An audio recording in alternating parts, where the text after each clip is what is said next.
The farm was dark and quiet in the middle of the night except for the wind. The cows began to cry out in distress, then the chickens, then the goats and sheep.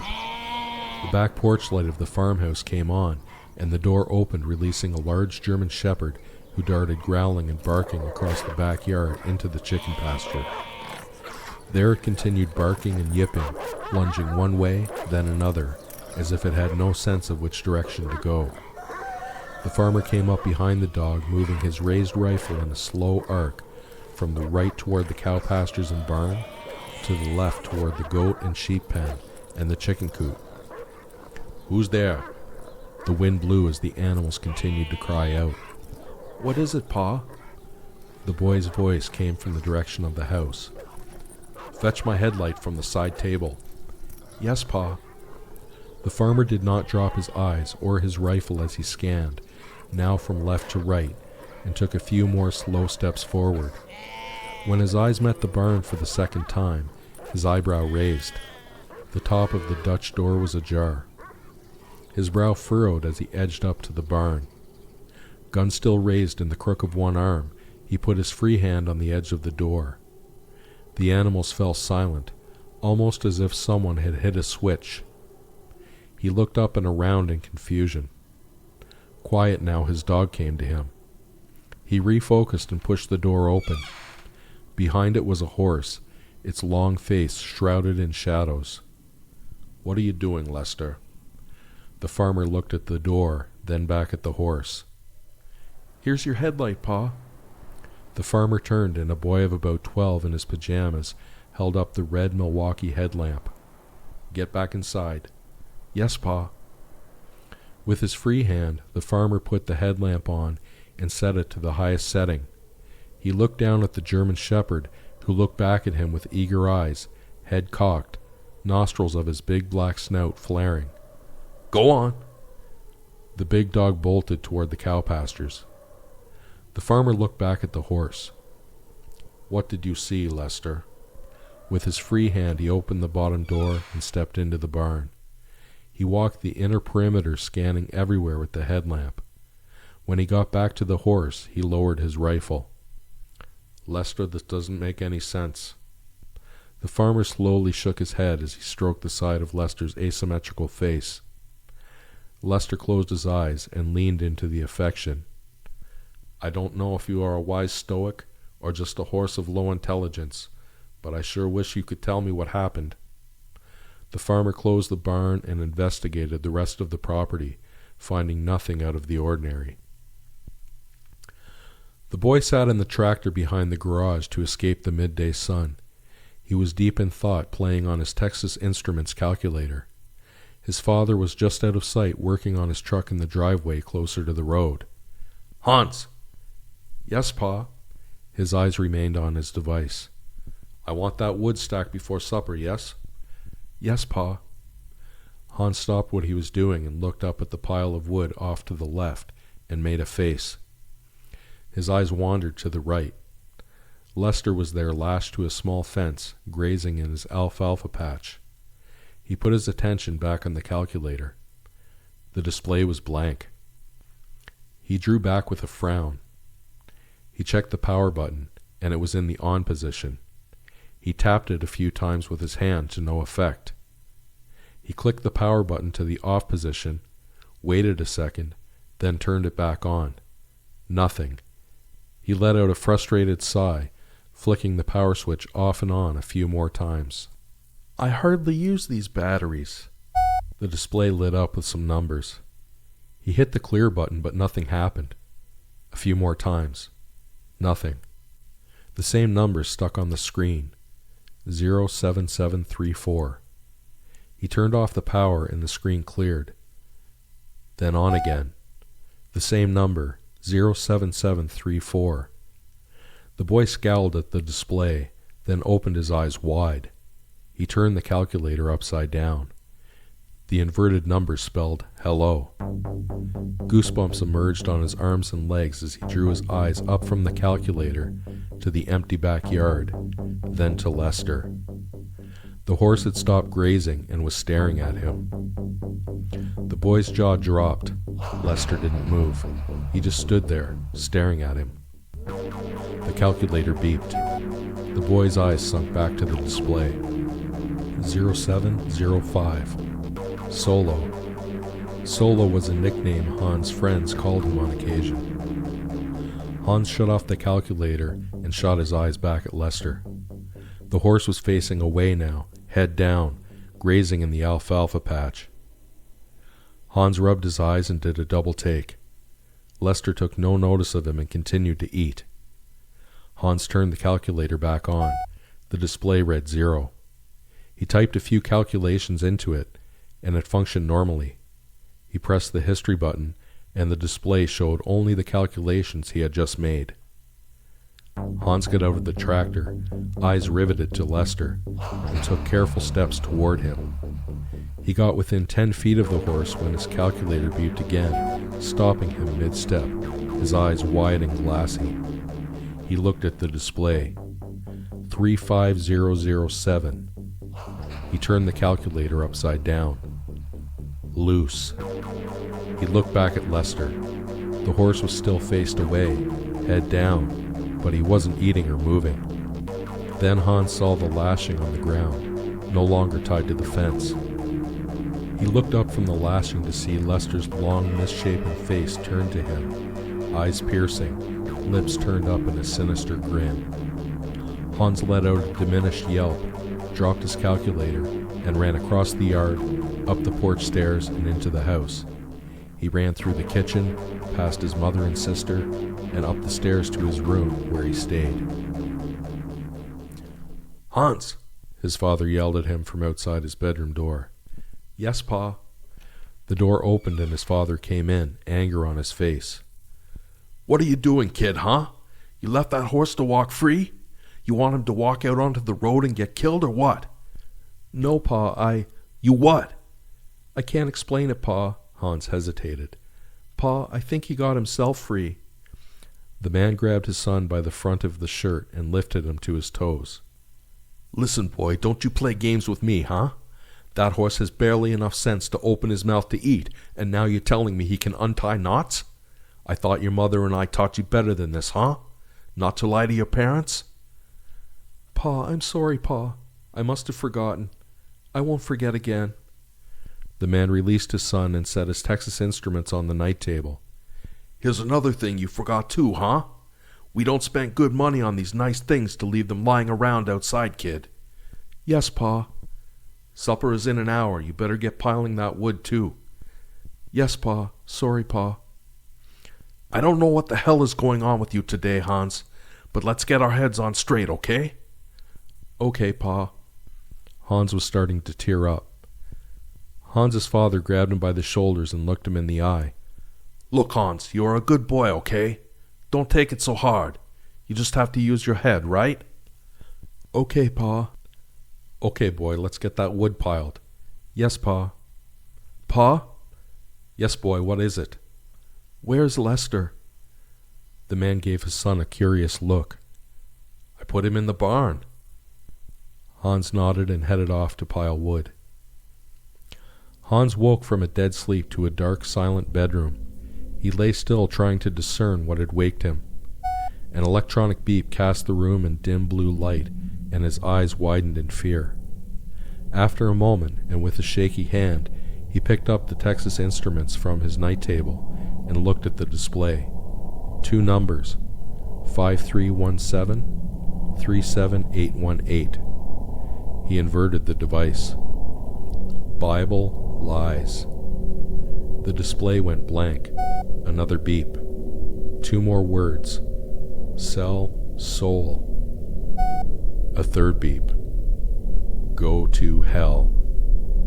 The display went blank. Hans sat shaking, staring at it until it lit up again. Bill lies. Bill's Bible lies. Hell. Bill's hole. Boil.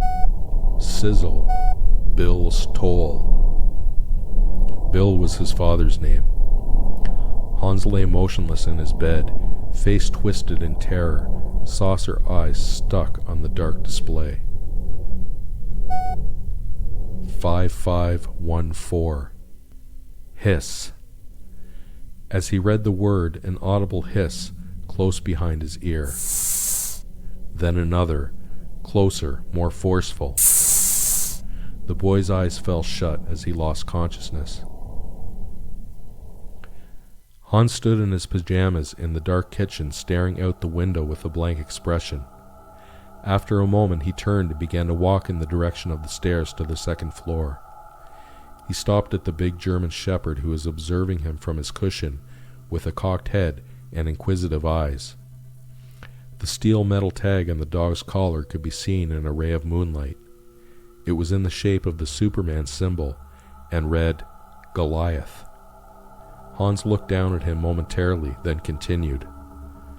Hans made his way up the stairs and then down the hall to the end where he stopped in front of his parents' closed bedroom door. He stood there silent for a moment before reaching out and placing his hand on the doorknob. He gave it a slow turn and pushed it open, making a quiet creak. The blinds in the room were drawn, making it very dark. Hans took slow, careful steps toward the queen bed where his parents slept, being as quiet as he could. He reached the foot of the bed and began to circle around to his father's side when he stepped on something. The sound of packing foam cracking and snapping. "Who's there?" Pa barked as he flicked on his bedside lamp. Hans blinked and gave his head a slight shake. He looked and saw his parents looking at something, horrified. He followed their eyes to his hand in which he held a large kitchen knife. His face twisted in terror as he released the knife, which fell to the hardwood floor with a clatter.